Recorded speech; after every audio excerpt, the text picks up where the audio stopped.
The LG G5 plants a new flag in the company's flagship phone series, with a metal design, side-mounted buttons and a brand new always-on display.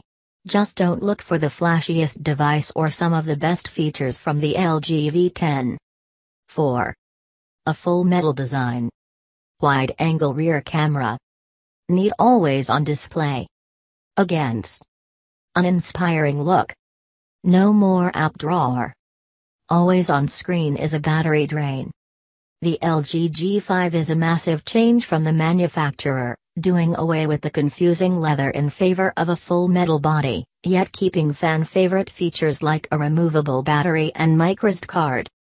That's a big deal, because Samsung disappointed a vocal minority a year ago when it ditched its swappable battery and expandable storage hallmarks in the Galaxy S6. Okay, the LG G5 isn't as ornate as Samsung's glass and metal fused phone, or Apple's aluminum iPhone 6s, but it's a step in the right direction after the leather and plastic-backed LG G4. Not only does it include perks for power users, the South Korean company changed the way we access the battery, inventing a cartridge-like input so you don't have to remove the back cover.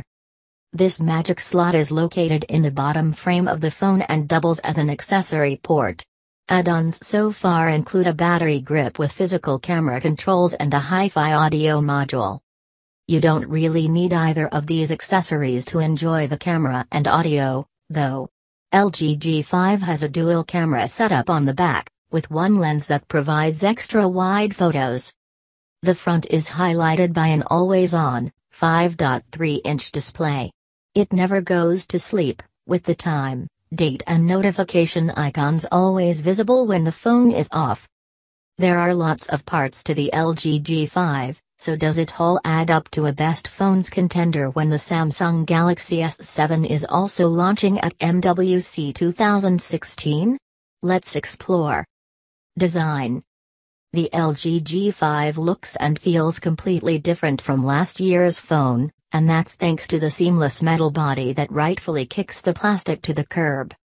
This isn't just a metal finish, either, like the metallic painted LG G4 variant that was plastic through and through.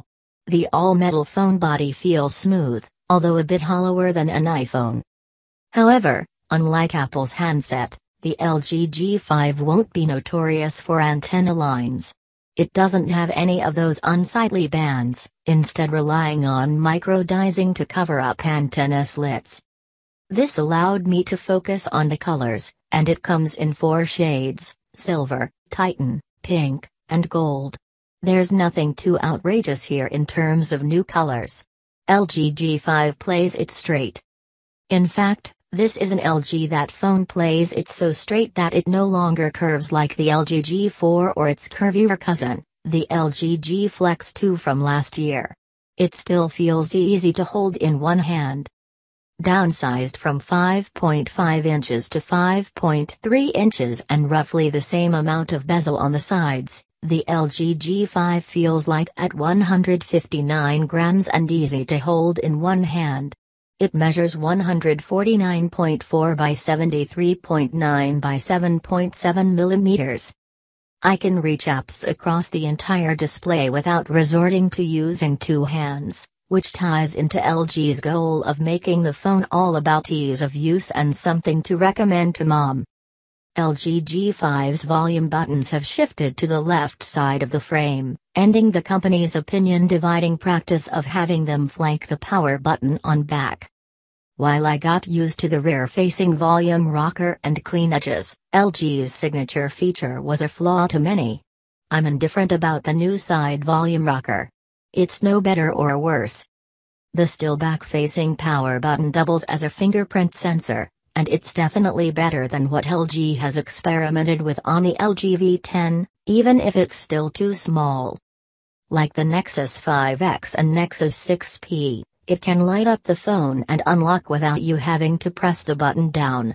It's not a 2-step process, as it was on the press in and hold LG V10.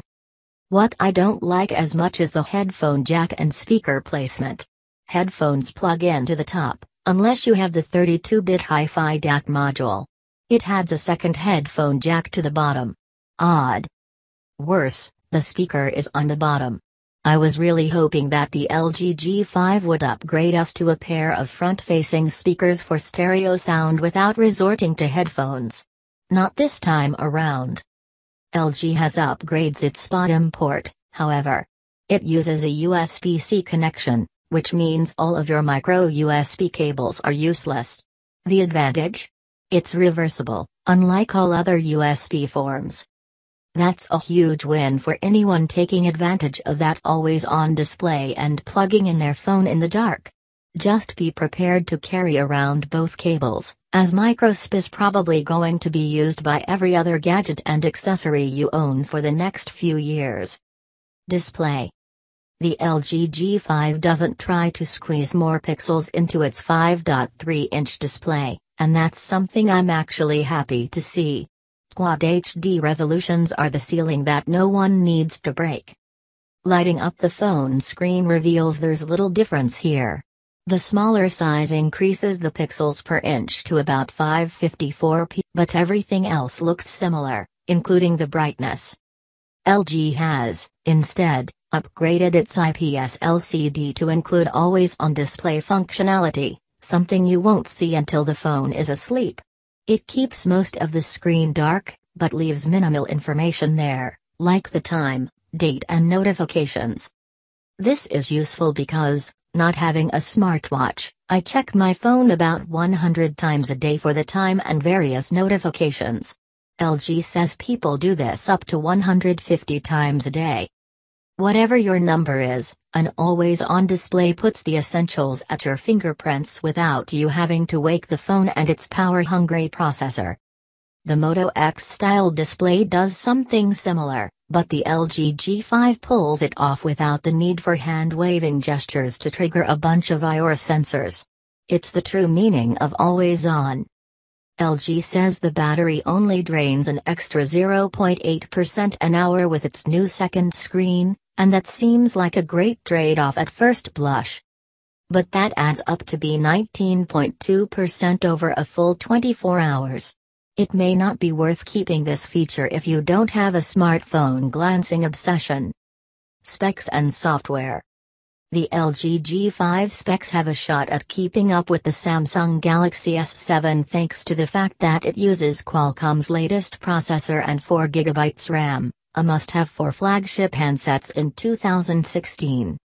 There's a Snapdragon 820 processor pumping at the heart of this new LG phone, and that really contrasts with the LG G4 when it comes to raw horsepower. A year ago, the company purposely held back on the troubled Snapdragon 810 processor by using the steadier Snapdragon 808 chip. Samsung ate its lunch, and everyone else's, too. It's now a more level playing field between the two South Korean phone giants. The advantage for LG is that it includes a microSD card slot, with adaptable storage. That expands its standard 32GB configuration, the same as the LG G4, to a theoretical 2TB, though someone has to make a microSD card in that XXL size first. LG's user interface gets a splash of paint, but it's not a total overhaul. Icons appear to be a little more rounded and the quick settings menu isn't so drab. It's all combined Android 6.0 Marshmallow, which should prove useful for its battery-saving doze mode more than anything else. Scrolling through menus on the LG G5 felt smooth enough, but that was without all of our apps loaded onto the device. It was just LG's preloaded Metacore software, the one thing I wish wasn't here, so I'm skeptical. I'm also wary of the fact that LG got rid of the app drawer. Everything is loaded on the main home screens, a lot like an iPhone. We don't have LG G5 benchmarks just yet, but when we test out the phone for its final review, we'll be sure to add them and compare them to the Samsung Galaxy S7. Camera. The thing I like about LG and its smartphones is that it always seems to take chances with new technology, and that's fully realized in the dual camera that is on the back.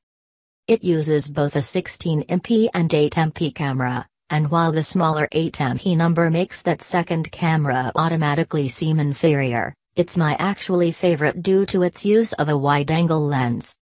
At a dramatic 135 degrees, the camera actually sees more than the human eye of about 120 to 124 degrees. Its field of view is able to capture everything you see and more.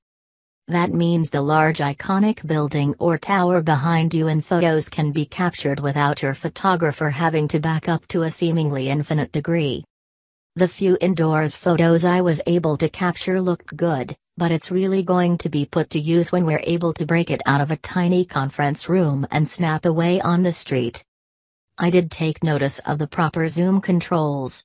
Gradually transitioning between the two cameras can happen with a new slider menu, or through a toggle switch like on the LG V10. What is missing is a selfie camera that does the same. While the LG V10 really impressed me with its wide-angle front-facing camera, it's not here. I want the best of both worlds, and this one falls short of providing that. Accessories. Launching with an entire posse, the LG G5 already has accessories that are supposed to take the phone to the next level. I like the ideas of each, but unconvinced since they're not built in. The LG Cam Plus replaces the phone's metal chin with a rubberized camera grip that juts out the back. It has physical shutter button and zoom in and out controls and a 1,200 mAh battery. It was a bit more satisfying to have the autofocus by half shutter key, but it's not really enough to make me want run out and upgrade my LG G5 with a strange camera grip bump. The same can be said about the H5 Plus. It's a portable hi-fi digital to audio converter. It's smaller, but still extends the size of the phone by replacing the metal chin. Tuned by Bang & Olufsen, LG has cornered the market on 32-bit hi-fi DAC in the mobile world. It did a nice job of this on the LG V10, but even there it was built in and not an accessory. These friends, as LG called them, make the LG G5 smaller in size, but I'm skeptical that I'm going to go out and buy them and want to use them on a regular basis. Battery life. The LG G5 battery life is still a big question mark given its newly confirmed capacity.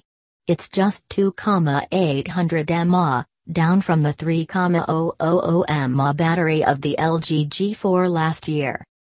Battery size doesn't always mean anything.